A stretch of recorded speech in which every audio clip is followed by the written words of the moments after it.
Et j'ai pas plus d'amour que Dieu. Alors si moi je suis capable d'avoir de telles pensées, je pense que Dieu aussi voudrait bénir ce soir. Amen. Et c'est ce qui est important. Amen. Merci à Dieu pour ces témoignages. Vous savez, ça fait des années que j'appartiens au Seigneur.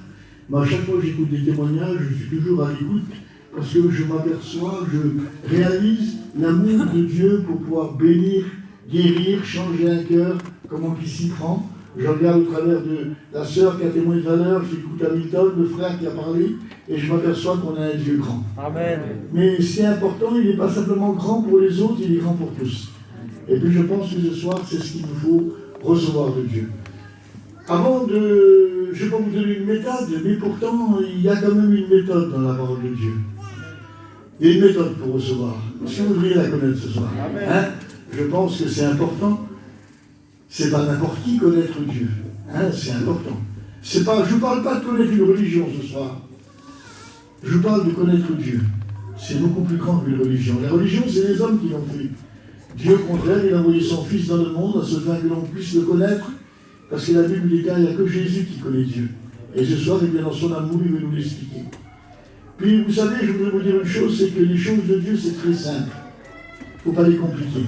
Alors, je pense à une chose, et je dis ce soir, il y en a peut-être certains qui sont intéressés pour être bénis.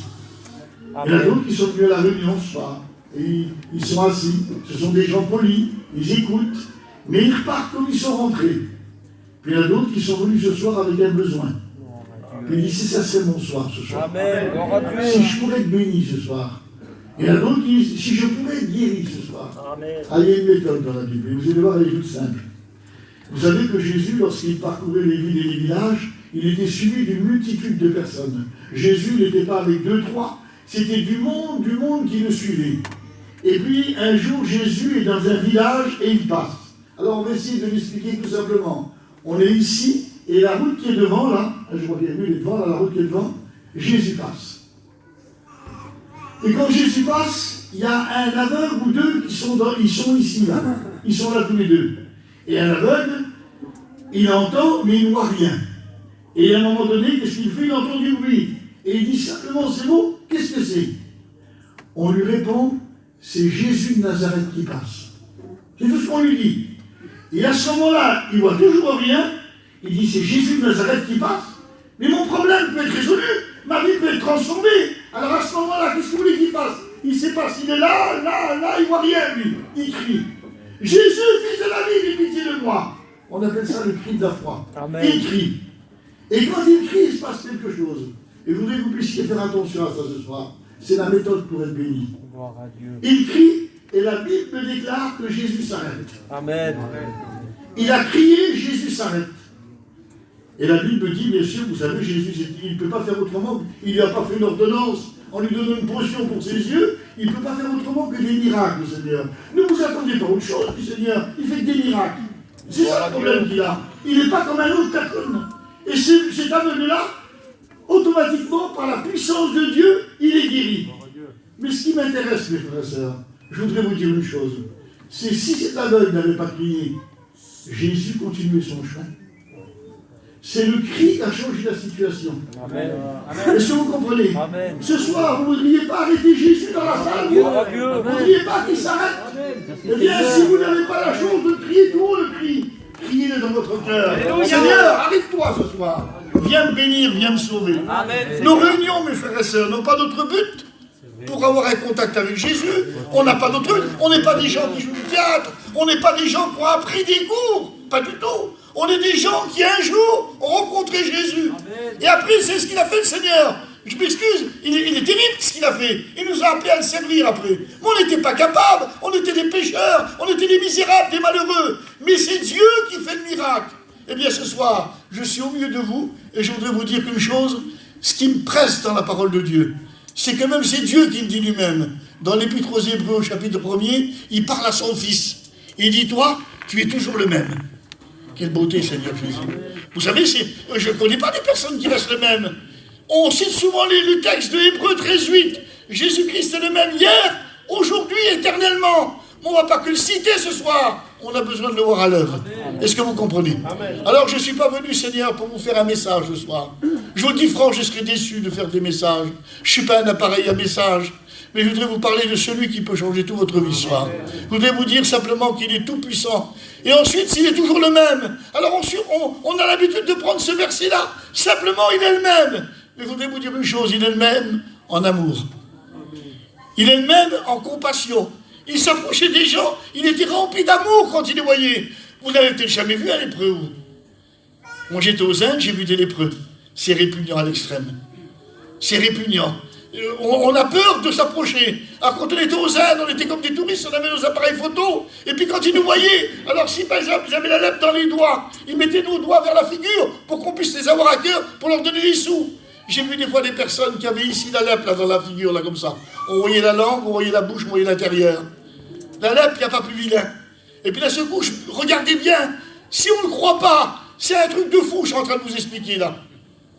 Il y a un lépreux qui est arrivé. Il était mort, il était vivant mais mort en lui. Sa peau tombait, il était mort, mais vivant. Et il a dit simplement ce mot-là, Seigneur, si tu le veux, tu peux me rendre pur. Mes frères et sœurs, je ne sais pas, parce qu'il faut réfléchir quand même quand on lit. On ne lit pas une histoire de conte de fées, nous. On lit, ça s'appelle la Bible, ça s'appelle la vérité. Il n'y a pas un nombre de mensonges. Hébreux 6, 18, il dit, il y a une chose qui est impossible à Dieu. C'est impossible qu'il mente. Alors c'est important. Eh bien, le lépreux, il arrive tout en misère, en loque. Et puis, en plus de ça, je voudrais vous dire une chose. Jésus, il a de la compassion qu'il n'y a aucun homme qui a. Quand un lépreux, il est là, vous savez ce qu'il fait, le Seigneur? Il aurait pu dire, sois guéri. Non, il dit, je le veux. Puis, d'un seul coup, il prend sa main, puis il la pose sur le lépreux. Le lépreux ne le répugne pas. Le Seigneur, il a de la compassion pour tout problème. Amen. Il n'est pas celui qui dit, ah, touche-moi pas, t'es impur, touche-moi pas, non. Au contraire, Jésus veut te toucher si tu es impur pour te rendre pur. Et là, ce coup, cet homme-là qui est devant Jésus, devant tout le monde, là, il s'aperçoit d'une chose extraordinaire. Cet homme, il est répugnant. On a du mal à le regarder. Et là, ce coup, Jésus dit, je le veux. Seigneur, vous ne voyez pas, il ne fait rien de celui-là. Il dit, je le veux. Sois pur. Et là, ce coup, devant tout le monde, il n'y a pas de tricherie avec Jésus. Amen. Devant tout le monde, le corps de cet homme revient comme le corps d'un petit enfant. Mais Seigneur, c'est pas possible. Je voudrais vous dire, c'est vrai que c'est pas possible, mais c'est possible par Dieu. Et c'est pour ça que nous en avons besoin ce soir. On a besoin de Dieu. On est dans un siècle moderne. On est dans un siècle où il y a la technologie, il y a des professeurs, il y a des grands centres, tout ça. Mais il y a beaucoup de problèmes, il y a beaucoup de difficultés, il y a beaucoup de malades. Tous les chercheurs du monde en ce moment sont en train de chercher pour cette maladie de Covid. Ils n'arrivent pas à trouver, Parce que même que leur cerveau, il y a un moment donné, il bloque. Je voudrais vous dire, le cerveau de Dieu ne change pas. Il ne bloque pas devant aucune situation. J'ai lu la Bible comme vous. Jamais je l'ai vu à un moment donné, il a répondu à quelqu'un, ah ça, je ne peux pas le faire. Jamais je l'ai vu ce mot-là. Ou alors, j'ai pas le temps. Je ne l'ai jamais vu non plus. Ou alors, non, ne me dérangez pas. Venez aux heures de consultation. Je ne trouve pas ça dans la Bible. Je veux au contraire un Seigneur qui est tout prêt, jour prêt, pour répondre, pour bénir, de jour comme de nuit. La parole de Dieu déclare, il ne sommeille ni ne dort, celui qui te garde. Non, je crois que nous avons frappé à la bonne porte ce soir. Vous êtes à la réunion, mais il ne faut pas regarder que la salle. J'étais pas venu, ça fait un moment, d'ici c'est encore l'ancienne salle. Mais ce n'est pas la salle qui m'intéresse, c'est le personnage qui est au milieu de la salle et qui a dit qu'il est au milieu de nous. Et je pense ce soir, nous en avons besoin. Je voudrais vous lire un texte dans la parole de Dieu. Je suis beaucoup bavard, mais je voudrais vous lire un texte. Ce texte-là, pour vous le situer un petit peu, c'est le jour de la résurrection. Jésus ressuscité, les femmes le cherchent. Ils arrivent vers le tombeau, ils l'ont vu quelques jours auparavant quand ils l'ont mis avec Joseph d'Arimathée et Nicodème. Ils l'ont vu mettre dans le tombeau. Et puis là, à un moment donné, ils arrivent, le tombeau est vide, il n'est plus là. Ils cherchent partout. Mais Dieu ne veut pas qu'on cherche. Quand on cherche pour le bien, Dieu vient toujours nous avertir. Quand quelqu'un cherche avec son cœur, ces femmes-là cherchaient tout leur cœur, le Seigneur. Ils ne le trouvent pas. Alors qu'est-ce qu'il fait Jésus? Il envoie les anges. Et les anges, d'un seul coup, leur apparaissent et disent, pourquoi cherchez-vous parmi les morts celui qui est vivant? Il est ressuscité. Amen. Et c'est pour ça, ce soir, nous avons de la force à annoncer son message, parce qu'il est vivant. Amen. Si je parlerai de quelqu'un qui est mort, Seigneur Jésus, je m'excuse, avec tout le respect que je dois, il n'y a pas une famille qui n'a pas eu quelqu'un qui est parti. Mais je ne parle pas de quelqu'un qui est parti, je parle de quelqu'un qui est au milieu de nous ce soir. Il est vivant. Alors que Dieu soit béni. Et là, c'est qu'à un moment donné, les anges leur disent ça. Et les femmes s'en vont. Il y a à les dire à mes frères. Et à un moment donné, je vous lis l'histoire, je vous lis la parole de Dieu. Et voilà ce qu'il est dit dans Matthieu 27. Et à partir du verset 9, il dit, « Et voici, Jésus vint à leur rencontre et dit à ces femmes, « Je vous salue. » Elles s'approchèrent pour saisir ses pieds. Elles se prosternèrent devant lui. Alors Jésus leur dit, « Ne craignez pas. Allez dire à mes frères de se rendre en Galilée. C'est là qu'ils me verront. » Je m'aperçois une chose toute simple. Jésus donne des rendez-vous. C'est ce que c'est qu'un rendez-vous. Là, j'ai le frère qui m'a téléphoné. Il m'a dit, ce soir, il y a la réunion mardi. Est-ce que tu viens la faire? J'ai dit, oui, mon frère. Quand je suis arrivé tout à l'heure, il n'a pas dit, c'est pas possible, t'es là. On s'était donné rendez-vous. Et je ne l'ai pas étonné. Et moi, je n'ai pas été étonné de le voir. On s'était parlé au téléphone, on s'avait donné rendez-vous.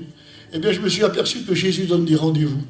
Je vous demander une chose ce soir. Soyons sérieux. Je ne cherche pas avec des mots, essayer de créer quelque chose. Mais je dis avec vérité ce soir. Réfléchis dans ton cœur. Ne voudrais-tu pas avoir un rendez-vous avec Jésus ce soir? Réfléchis. Réfléchis, c'est important. La parole de Dieu n'est pas simplement écoutée. Ah, c'était beau les chants. C'est pour qu'il reste quelque chose dans ton cœur et dans ta vie et que tu en sois marqué. Est-ce que tu voudrais pas un rendez-vous avec Jésus? Alors je vais vous lire un autre texte et ensuite je prie le Seigneur. Écoutez le texte là, il est particulier. Il est dans la Bible, donc c'est inspiré par Dieu. Ésaïe 65, verset 1er. J'ai exaucé ceux qui ne me demandaient rien. Ça c'est particulier, ça. Hein. Et ensuite, je me suis laissé trouver par ceux qui ne me cherchaient pas. Ah ben ça c'est rare. Et je me suis aperçu que Jésus donne des rendez-vous à des personnes qui ne savent pas. Et je crois de tout mon cœur que Dieu a donné rendez-vous à des personnes ce soir. Tu ne le sais peut-être pas, tu es bien à la réunion, tu ne sais pas ce qui va se passer. Mais je peux te dire une chose, Jésus est grand. On prie le Seigneur un instant. Que ton nom soit béni ce soir, Seigneur. Dans ta liberté, mon Seigneur, tu sais qu'on a besoin de toi. Tu vois tous les cas, tous les besoins, même ces personnes souriantes, ces personnes qui présentent une vie merveilleuse, Seigneur. Toi, tu sais ce qu'il y a dans les cœurs. Et tu es venu justement parce que tu sais qu'il y avait beaucoup de problèmes ici-bas. Ah, Dieu est en ta main ce soir. Il y en a certains qui ont besoin de trouver le chemin du ciel. Ils sont hésitants, ils n'ont pas encore réussi à le trouver. Eh bien, ce soir, fais-toi retrouver à eux, Seigneur. Il y en a qui ont besoin de guérison, de puissance, de paix, de joie. Je ne sais pas, la liste est trop longue, Seigneur. Mais toi, tu es capable de répondre à tous, Seigneur. Il n'y a aucun cas que tu n'es pas capable de répondre. Fais-le dans ta liberté ce soir. Et je t'en dis merci, Jésus. Amen. Gloire à Dieu. Donc Dieu donne des rendez-vous. Je vous ai lu le texte tout à l'heure. Je me suis laissé trouver par ceux qui ne me cherchaient pas. Eh bien, il y a un peu plus de 50 ans, c'est ce qui m'est arrivé. On faisait aussi, nous, les fêtes. Et on n'était pas des gens du tout. En plus, moi, j'étais un jeune garçon, j'avais 23 ans dans ce temps-là. Et puis, je ne faisais pas attention aux choses de Dieu. Je ne connaissais pas. J'avais jamais mis un pied dans une réunion. Je ne sais pas ce que c'était qu'un prédicateur. Je ne connaissais absolument rien. Et un jour, il y a une maison qui a fait une affaire dans un château et il a revenu avec une vieille Bible ancienne. Et la Bible, elle a atterri chez nous. J'étais un garçon qui savait lire. Et qu'est-ce que j'ai fait? J'ai lu la Bible. Et quand j'ai lu la Bible, j'avais l'habitude de lire des livres. Il y avait les mêmes mots dedans. Manger, rester, debout, marcher, courir. Les mêmes mots, là, vous les trouvez aussi dans la parole de Dieu. Et là, second, quand j'ai lu ça, mais j'ai vu que ce livre-là, c'était pas comme les autres. Il y avait quelque chose de plus. Et ça me plaisait, à tel point que je le dévorais, le livre. Et j'étais pourtant un homme, je ne vais pas dire un homme du monde, jamais fait, comme on dit, j'ai jamais fait des grandes choses dans le monde. Mais j'étais pas religieux du tout. Ma mère m'avait appris à prier quand j'étais jeune. Je faisais les prières, comme l'a dit la petite sœur tout à l'heure, on avait tous les mêmes prières. Mais là, quand j'ai lu la Bible, ça a touché mon cœur. Je voudrais que ce soir, que la parole de Dieu touche ton cœur. Je vous le dis franc, je ne suis pas venu pour faire une réunion. Je suis venu pour que quelqu'un puisse rencontrer le Seigneur Jésus. Je suis venu pour que quelqu'un soit béni par Dieu. Je ne peux pas le faire, moi. Ne venez pas vers moi, Seigneur Jésus. Vous seriez trompé de porte. Mais je vais vous présenter ce soir la vraie porte. Elle s'appelle Jésus. Alors je lis la parole de Dieu, puis j'étais bouleversé. Alors à un moment donné, je sais, j'ai fait une chose. Et peut-être que ça serait peut-être besoin que tu le fasses, ça. J'ai prié. Mais j'avais toujours l'habitude de faire des prières que maman m'avait appris. Mais avec le temps, je ne les faisais plus trop, parce que ma vie, qu'on n'allait pas du tout avec les prières. Alors qu'est-ce que j'ai fait? J'ai prié. Mais là, j'ai compris une chose, que le Dieu de la Bible, on n'avait pas besoin de lui faire une prière répétée pendant je ne sais pas combien de temps les mêmes mots. J'ai compris qu'on avait besoin de lui parler. Amen. Est-ce que tu l'as compris, toi, ce soir? Et j'ai prié Dieu. Alors, je me rappelle encore, j'étais dans ma chambre, j'ai levé les yeux au ciel, ça faisait montrer que j'étais dans le ciel, je comprenais que Dieu était dans le ciel, je n'avais pas regardé par terre, j'ai regardé le ciel, et j'ai dit un mot. Il y a plus de 50 ans de ça que j'ai dit cette prière-là, je me rappelle encore ce soir, comme si c'était hier. Écoutez bien, c'est tout simple. On a un Dieu qui est vraiment simple, Seigneur Jésus. J'ai dit, Seigneur, je voudrais être chrétien comme dit ta parole. C'est tout ce que j'ai dit. Et à ce moment-là, j'ai senti que ma prière, elle avait été entendue en haut. Je ne peux même pas vous l'expliquer. C'est un ressentiment dans mon cœur qui s'est passé. J'ai senti que ma prière avait été entendue d'en haut, mais plus, j'ai ressenti qu'il avait répondu à ma prière. Quand je suis sorti de ma chambre, je ne savais pas que ça existait, ça. J'étais né de nouveau. J'étais plus le même. Amen. Tous mes idées, mes projets, 23 ans, on a des projets dans la vie, puis on n'était pas des gens ignorants, on avait quand même une petite vie dans notre temps. C'était fini. Toute ma vie, j'avais mon cœur qui était parti du côté-là. Il m'avait donné rendez-vous avec la parole de Dieu. Moi, je ne le savais pas, mais lui le savait. Amen. Toi, tu es à la réunion ce soir, tu ne sais pas, mais il a un plan pour toi, le Seigneur. Alors écoute-moi, je t'en supplie au nom du Seigneur, ne dis pas le pasteur, il dit ça. Laisse-toi gagner par le plan de Dieu. Tu vas être heureux pour l'éternité. Tu vas avoir un bonheur que tu ne peux pas trouver dans le monde. Même que tu es capable, que tu es un chineur terrible. Tu peux t'en payer des affaires. Tu peux te payer des restaurants. Tout ce que tu veux. Jamais tu trouveras le bonheur que tu auras en Jésus-Christ. Ça ne s'existe pas sur la terre. En des fois, on écoute comme ça. Vous avez par exemple quelqu'un, il vient avec un camping qui vient de sortir. Tout le monde est dehors, tout le monde regarde le camping. L'autre il dit, moi je te dis, il doit être comme ça. L'autre il dit, je dois être comme ça, l'autre comme ça. Il n'y a que ceux qui rentrent dedans qui sauront comment il est. Il n'y a que ceux qui vont vers Jésus qui savent comment il est. Tu peux te faire toutes les imaginations dans ta tête. Je t'en supplie ce soir, laisse-le gagner. Je regarde dans la parole de Dieu, Dieu donne des rendez-vous. À un moment donné, dans Jean chapitre 4, il dit, il fallait qu'il passe par la Samarie. Il fallait. Et à un moment donné, il arrive, et il se trouve devant le puits de Jacob. Et là, il fait chaud, et il a soif. Il y a une femme qui arrive. C'est une Samaritaine. Et puis là, ce coup, elle le regarde, et puis là, ce coup, il dit, donne-moi à boire. Et la femme le regarde, elle dit, comment? Tu me demandes à moi à boire? Mais tu sais très bien que les Samaritains et les Juifs, ils n'ont aucune relation ensemble. C'est une guerre continuelle. Même du temps du Seigneur, il y a des familles qui étaient en guerre. Il y a peut-être des familles en guerre ce soir. Il y a peut-être des familles qui ne se supportent pas. J'en supplie, ce n'est pas la solution. Vivre une vie toujours être en guerre, c'est quand même pas beau. C'est pas mieux être en paix. Eh bien, elle n'avait pas compris, cette femme-là. Et d'un seul coup, Jésus lui dit, si tu savais celui qui t'a dit, donne-moi à boire, tu lui aurais toi-même demandé à boire. Alors elle le regarde, il est bizarre dans son langage, ce personnage-là, mais ça l'intéresse. Est-ce que ça t'intéresse, la parole de Dieu? Ou tu vas juste pour faire plaisir à quelqu'un? Est-ce qu'elle t'intéresse, la parole de Dieu? Cette femme-là s'est laissée intéresser par la parole de Dieu. Et d'un seul coup, elle le regarde et dit, mais t'as rien. T'as rien. T'as même pas un seau, t'as même pas une corde, le puits est profond, on va dire t'as rien. Mais je vais vous dire une chose, mes frères et sœurs. Jésus n'a pas besoin d'avoir quelque chose, il a tout. Amen. Je ne sais pas ce que tu as besoin ce soir, mais il a tout, le Seigneur. Alors d'un seul coup, cette femme, il commence à parler avec elle, il dit, tu vois, l'eau que tu bois là, tu auras toujours soif. Et puis là, à un moment donné, il lui dit, l'eau que je te donnerai, tu n'auras plus jamais soif. C'est une source qui sera en toi, mais qui va jaillir jusque dans la vie éternelle. Et cette femme-là, elle est bouleversée par le message. Vous savez, le message de Dieu n'a que pour un effet de bouleverser nos cœurs. Et d'un seul coup, cette femme-là, elle dit, donne-moi à boire. Excusez-moi, j'en profite. Donne-moi à boire, elle dit. Et le Seigneur ne lui donne pas à boire. Bizarre. Non, il ne donne pas à boire, le Seigneur. Relisez bien la Bible, il ne lui donne pas à boire. Il dit, va chercher ton mari. Il faut régler d'abord le problème du péché, mes frères et sœurs. Vous voyez cette croix-là, ce n'est pas simplement une emblème chrétienne. C'est simplement un signe comme ça des chrétiens. C'est parce qu'un jour, Dieu a donné son Fils sur cette croix pour nous. Ce n'est pas un emblème. Et il l'a donné pour une seule raison. Pas simplement pour faire un sacrifice. Il l'a donné à cause de notre péché. Vous savez, la Bible déclare, il n'a plu à Dieu de sauver le monde par la folie de la prédication. C'est quand même une folie.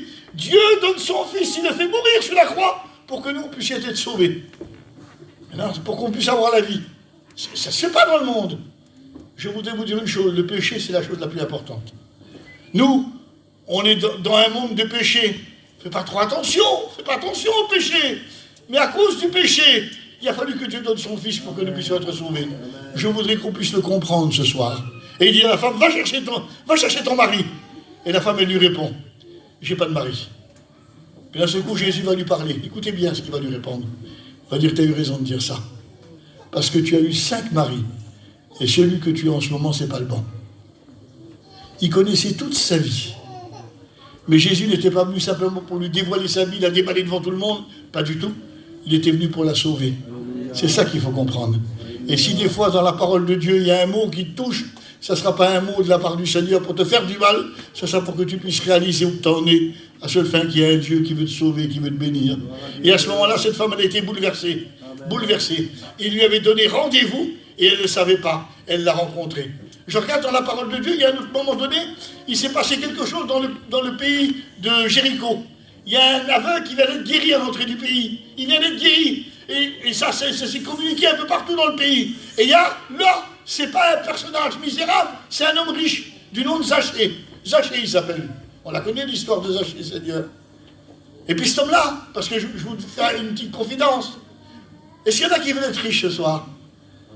Mais pour être riche, il faut être intelligent. Si vous avez juste envie de dormir et c'est dans un lit, vous n'aurez jamais le sou. Hein, c'est malheureux, il y a beaucoup de têtes qui font comme ça parce qu'ils ont compris. Mais ce n'est pas le but de mon message ce soir. Je ne suis pas venu pour vous enrichir. Enrichir des choses de Dieu, d'accord. Et puis là, à un moment donné, ce sachet-là, il calcule. Parce que pour être riche, il a fallu qu'il calcule toute sa vie. Il calcule, puis il dit voilà.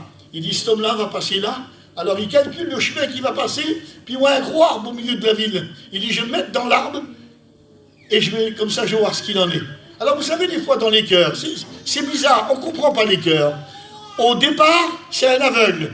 L'aveugle, il ne voit pas Jésus où c'est qu'il est. Et lui, il crie parce qu'il est l'aveugle, il veut que Jésus le voie. Et lui, Zachée, il a ses yeux, il veut se cacher, il veut voir Jésus, mais il ne veut pas que Jésus le voie. Dans les cœurs, on ne sait pas ce qui se passe. On ne sait pas. Je ne sais pas où tu en es dans ton cœur. Il y a des gens qui veulent à la réunion, mais ils veulent que personne ne les voie. Il y a des gens qui veulent à la réunion, mais ils ne veulent pas que Dieu les touche. Mais qu'est-ce qu'on fait ici alors? Réfléchissez bien. Non, on a besoin de réfléchir les choses de Dieu. Et puis là, ce coup, il monte dans l'arbre. Et quand il monte dans l'arbre, et il voit, tout son calcul, c'est bon. Jésus avec tout le monde vient, l'aveugle qui a été guéri, tout le monde vient, tout le monde est content, tout ça. Et là, ce coup, il part justement sous l'arbre. Alors là, il dit, je suis bien placé. Là, il dit, j'ai vraiment bien calculé mon coup. Impeccable. Et puis, d'un seul coup, à un moment donné, lisez bien la Bible, c'est marqué que sitôt que Jésus passe sous l'arbre, il s'arrête. Alors là, lui dit dans son cœur, je vais tout voir là. Il s'arrête là, je vais tout regarder. Et puis d'un seul coup, Jésus, au lieu de regarder les gens qui sont autour de lui, il lève les yeux en l'air et il regarde le personnage qui est dans les branches. C'est un homme qui est monté dans les branches. Jésus n'est pas de Jéricho. Mais il y a une chose que fait Jésus, qu'il n'y a aucun homme qui peut le faire. Il lève les yeux en l'air, il fait « Zachée !» Il doit dire « Mais qui c'est qui a dit mon nom? Qui c'est qui a dit que je m'appelais Zachée ?» Mais on n'a pas besoin de dire à Jésus, il connaît tout. Est-ce que vous le comprenez ce soir? Il connaît ton nom, il connaît tout. Et cet homme-là, à ce moment-là, Dieu lui parle au travers de Jésus. Il dit « Zachée, à toi de descendre. Il faut que je demeure dans ta maison. » Jésus n'était pas venu pour lui faire du mal, pour demeurer avec lui. Je ne sais pas qui tu veux inviter ce soir. Il y a des personnes à inviter. Il y a des grands personnages dans le monde. Mais si tu invites Jésus, tu as tout invité. Tu as invité la paix, tu as invité la joie, tu as invité le bonheur, tu as invité la guérison, tu as invité le pardon, tu as invité la vie éternelle. Tu as tout invité. En un seul personnage, tu as tout invité, tout ce que tu as besoin sur cette terre. Et là, ce coup, cet homme-là a rencontré Jésus. Alors, je voudrais vous dire une chose ce soir. Ça, bien sûr, c'est la Bible. Mais dans le monde, écoutez bien, il y a un garçon, il s'appelle Carlo. C'est un Hoffman. Et ce garçon-là, c'était un jeune chrétien. Jeune chrétien, il y a des années de ça. Et à un moment donné, il a reçu l'appel du Seigneur. Alors qu'est-ce qu'il a fait? Il est allé voir ses anciens, puis il a dit, voilà, le Seigneur m'appelle pour le servir, j'ai ressenti l'appel de Dieu. Les garçons le connaissant, c'était un chrétien qui marchait en ligne, donc il n'y a pas de problème. Oui, on était anciens.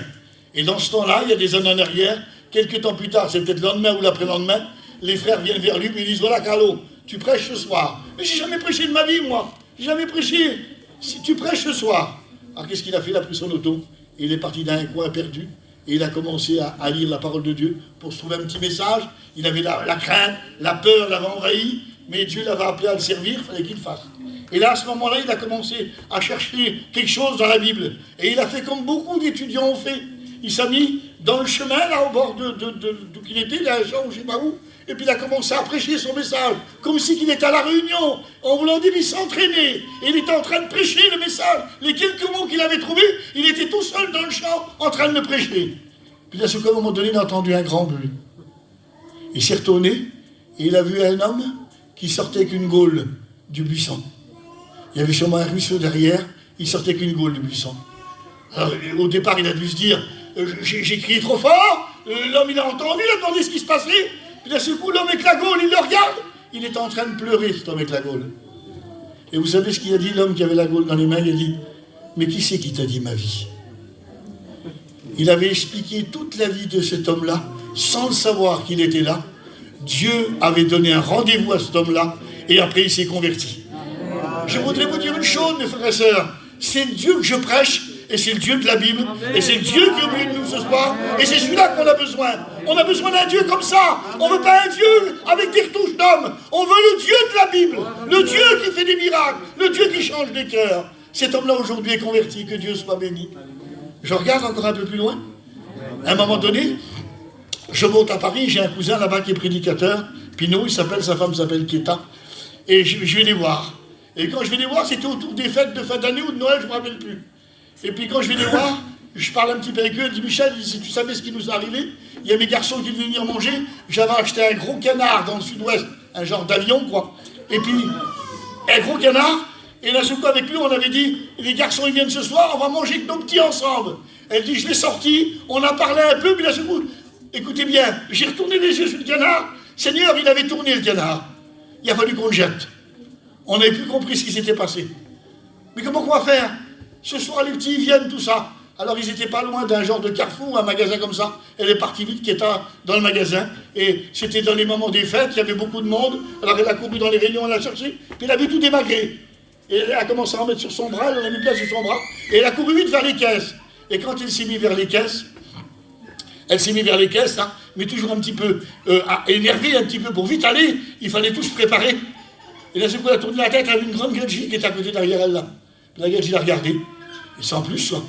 Puis à un moment donné, elle voyait que la caisse n'avançait pas, il y avait des petits problèmes. Elle voit l'autre qui était un peu plus là. Elle a reparti à l'autre caisse et elle s'est mise là-bas. Et quand elle s'est mise à l'autre caisse, elle se retourne encore, la Gadji était derrière elle. Puis là, c'est quoi, la Gadji dit, oui, c'est vous, madame, c'est vous, madame. Ah, Keta, c'est une petite femme qui est simple. Quoi, c'est quoi, moi? Mais non, en voulant dire que j'ai fait mes commissions, elle croyait qu'elle avait vu de Sora ou faire quelque chose qui ne vaut pas. Mais non, madame, en voulant dire que je suis chrétienne, je ne fais pas... C'est elle, c'est elle, c'est elle. Et puis là, les vigiles ont commencé à venir, les gars sont autour d'elle. C'est elle, c'est elle. Mais quoi, madame, quoi? C'est moi. Elle dit, c'est vous qui allez m'expliquer. M'expliquer quoi? Eh bien, elle dit, j'étais condamné par la médecine, par la maladie. Et puis à un moment donné, j'ai fait un rêve, mais ce n'était pas un rêve comme les autres. Je me suis aperçu qu'il y avait un grand personnage qui était tout en blanc sur une montagne. Et ce personnage me disait, je te guéris, je te guéris. Elle dit, j'ai rien compris, je ne sais pas. Et à partir de ce moment-là, les Gadji ont compris que c'était comme une folle. Les vigiles sont partis, et elle s'est trouvée juste qu'elle était avec la Gadji là. Elle dit, madame, et Dieu m'a fait, j'ai senti dans mon cœur que c'était vous qui allez m'expliquer ce qui s'est passé. Et là, à ce moment-là, elle a dit, c'est une petite chrétienne tout simple, elle a dit, madame, c'est sûrement le Seigneur Jésus qui vous a parlé. Il n'y a que lui qui est vêtu de blanc, il n'y a que lui qui est au-dessus le secours nous vient sur les montagnes, c'est là que nous vient le secours. Et bien elle dit, si le Seigneur l'a fait, et la Gadji dit, ça y est madame, ça y est, ça fait des temps que je me torture, vous m'avez donné la solution, vous m'avez donné la solution. Alors cette Gadji était bouleversée, alors elle a dit, madame, je vais appeler mon mari, il va vous donner l'adresse des pasteurs. Et vous voyez que c'était une Gadji, il dit, je vais vous donner l'adresse des pasteurs. Elle dit, non madame, je pars avec l'avion en Turquie ce soir, j'ai eu ma réponse, je sais que c'est Jésus, maintenant je pars tranquille, je sais qui c'est qui m'a guéri, je le sais. Il y avait donné un rendez-vous. Mes frères et sœurs, je vous le dis en vérité, c'est ce Dieu-là qu'on a besoin, Seigneur. Je me trouvais à Pouillastruc, vous allez comprendre, c'est facile à se rappeler ce nom-là, à côté de Tarbes, Pouillastruc, c'est quel pays. J'étais là et le soir, je fais la réunion. Et il y avait plein de monde, le chapiteau était plein, c'était l'été, il y avait du monde dehors. Et puis, à ce moment-là, je parle, à un moment donné, je parle que Dieu donne des rendez-vous. Je reviens sur ce petit mot-là. Et puis, j'en parle. mais la réunion est tranquille. Tout se passe tranquille, rien se fait. Et puis la réunion est finie, je descends en bas de l'estrade, bien sûr, et je m'en vais. Je m'appelle ma femme, je dis viens, on s'en va. On retourne à la camping qui est un peu plus loin. Et d'un seul coup, ma femme me dit, j'entends une réunion. Mais j'étais folle, c'est moi qui ai prêché, je dis, il n'y a plus de réunion, c'est fini maintenant, je dis. Elle me dit, si j'entends une réunion, ben, je dis, c'est peut-être quelqu'un qui a mis un CD dans une voiture, ou quelqu'un qui écoute quelque chose comme ça. Et puis je vais me coucher. Moi, je ne savais pas ce qui s'était passé. Moi, je ne sais pas ce qui se passe ce soir. Moi, je ne sais pas ça. Est-ce que vous comprenez? Ah, écoutez bien ce qui s'est passé. Le soir-là, il est venu une femme qui était estropiée. Elle avait les deux pieds comme ça. Et elle marchait comme ça, il fallait une personne de chaque côté pour l'emmener. Elle était venue à la réunion. Et le soir, pendant la réunion, pendant que je prêchais, Dieu parle à son cœur. Vous savez que Dieu parle au cœur? Vous n'avez pas envie qu'il vous parle ce soir? Dieu parle à son cœur. Et vous savez ce qu'il lui dit? Ce soir, c'est ton rendez-vous, je te guéris. La femme, convaincue dans son cœur, la paix de Dieu s'installe. Et qu'est-ce qu'elle fait? La réunion se finit. Mais moi, je n'ai pas imposé les mains. Je ne sais même pas qu'elle était là. Je ne l'ai pas mis dans le monde. Moi, je ne sais rien. Et puis, d'un seul coup, à un moment donné, elle sort de la réunion. On l'aide à armer. Quand elle arrive devant son auto, les deux pieds font ça. Là, vous la guérit. Guérie sur le champ. Amen. La place était en deux places. Il y avait une place en bas, une place au-dessus. Et au-dessus, il y avait de sa famille et des inconvertis. Qu'est-ce qu'elle fait? Elle se fait emmener au-dessus, elle va au-dessus. Et elle leur témoigne. Au même moment, il y avait Abraham, le missionnaire. Et lui, il en profite et il fait une réunion au-dessus. Il fait une réunion préparée par Dieu. Moi, je ne le savais pas. C'était la réunion que ma femme avait entendue. Dieu fait des choses sans nous avertir. Il donne des rendez-vous. Il agit par sa puissance. Et c'est ce que nous avons besoin. Je pense que ce soir, n'avez-vous pas besoin d'une chose pareille? Vous savez, mes frères et sœurs, on dit que l'aveugle, quand il était en mal, qu'est-ce qu'il a fait? Il a crié. On n'entend plus jamais un cri dans nos réunions. Ça fait déplacer, mes frères et sœurs. Il ne faut surtout pas quelqu'un qui crie, qui appelle Jésus ce soir. Restez bien calme. Soyez sages. Laissez passer le Seigneur. Ne l'arrêtez surtout pas. Je vais faire une réunion à Aurillac. À Aurillac, c'est une grande salle. Elle est peut-être là à peu près large à vous, mais elle est beaucoup plus grande. Et je vais faire la réunion à Aurillac. Et Aurillac, je ne connais personne. Et je fais comme tous mes frères prédicateurs. Je prie le Seigneur à ce fait qu'il se passe quelque chose pour que les gens soient bénis. Et puis à un moment donné, la réunion se fait, enfin il se passe des choses extraordinaires. Je prêche sur la Samaritaine ce soir-là. Vous savez ce qui se passe quand je prêche sur la Samaritaine? J'ai jamais vu ça de ma vie, moi, je vous le dis franc. Je ne sais pas si les prédicateurs l'ont déjà vu ça. Moi, je ne l'ai jamais vu. J'étais en train de prêcher. Quand je suis en train de prêcher, je prêche sur la Samaritaine. Et je dis, elle a eu 5 maris. Celui qui est là, c'est pas le bon. Il y a une femme qui crie au secours dans la réunion. Elle avait sûrement une vie qui ressemblait à cette femme-là. Et elle crie au secours, elle demande pardon devant tout le monde. J'ai jamais vu ça, moi. Quand quelqu'un a fait quelque chose qu'il ne faut pas, il sait bien de le dire, et il veut que personne ne sache. Elle a eu honte de rien, elle a crié au secours à Dieu. Je peux vous dire le soir-là que Dieu l'a bénie. Et puis d'un seul coup, je passe vite parce qu'il s'est passé tellement de choses dans la réunion. Écoutez bien, à un moment donné, je suis en train de prêcher, et j'explique que Jésus n'a pas changé. Jésus n'a pas changé, il est toujours le même. Et il s'est passé quelque chose que moi je ne savais pas. Il y avait un homme qui n'avait jamais mis les pieds dans une réunion, parce que son frère était responsable charismatique. Alors il empêchait toujours son frère de venir à la réunion. Et son frère, là en question, il s'est aperçu qu'il avait la mauvaise maladie et qu'il n'y avait pas trop de chance pour lui. Alors il y a quelqu'un qui est venu vers lui et a dit « Mais pourquoi tu ne viens pas à la réunion ce soir ?» Et il venait juste d'arriver dans le pays d'Aurillac la veille. On fait une mission, viens à la réunion. Et le soir, donc, il a la réunion. Et après, l'appel de Dieu est fait pour tous ceux qui sont malades, qui viennent. Mais moi, je n'ai jamais vu ça, moi. L'homme, il est dans le fond. Il est dans le fond, il a peut-être dans les 60 ans. Vous savez ce qu'il fait, cet homme-là? Il se lève. Et quand il se lève, il lève les deux bras en l'air. Puis il crie du bout de la salle, « Seigneur, viens me guérir, Seigneur, viens me guérir !» Sa femme, qui avait à peu près le même âge, elle se lève aussi. Puis elle crie aussi, « Seigneur, guéris mon mari, guéris mon mari !» Ses garçons, il avait 3-4 garçons, il avait 3-4 filles. Il crie aussi, tout le monde lève les mains. Et tout le monde vient devant. Je me retrouve avec 7, 8, 10 personnes devant, qui viennent demander la grâce de Dieu, mais tout en criant, tout en invoquant Dieu, parce qu'ils ont cru. On va le reprocher qu'il était là. Est-ce que Jésus ne nous l'a pas dit qu'il était là? Il n'a pas dit qu'il est au milieu de nous. Mais nous, on le croit, mais on ne bouge pas. Nous, on le croit, on le sait. On peut même citer où il se trouve le verset. Mais ça ne change rien dans nos vies. Mais là, ces gens-là, ça leur avait changé tout. Et à ce moment-là, ils viennent tous et écrivent au Seigneur. Le lendemain, ils ont tous donné leur cœur à Dieu. Je voudrais vous dire une chose. On a besoin de voir des réunions comme ça. Amen. On ne peut pas les créer ni les provoquer, mes frères et sœurs. Dieu soit béni. Ça, c'est la confiance en Dieu de chacun. La foi, c'est de croire qu'il est là. Alors ce soir, je ne sais pas ce que tu es venu chercher, mais je suis sûr que Dieu t'a donné un rendez-vous, Dieu a parlé à ton cœur. Parce que ça ne serait pas possible, ça serait déraisonnable de la part de Dieu de réunir tant de monde et que personne n'a un mot de Dieu dans son cœur. Ça serait vraiment de la bêtise, ces réunions-là. Changeons, n'allons plus dans les réunions. Non, je pense que Dieu parle. C'est nous qu'on ne répond pas.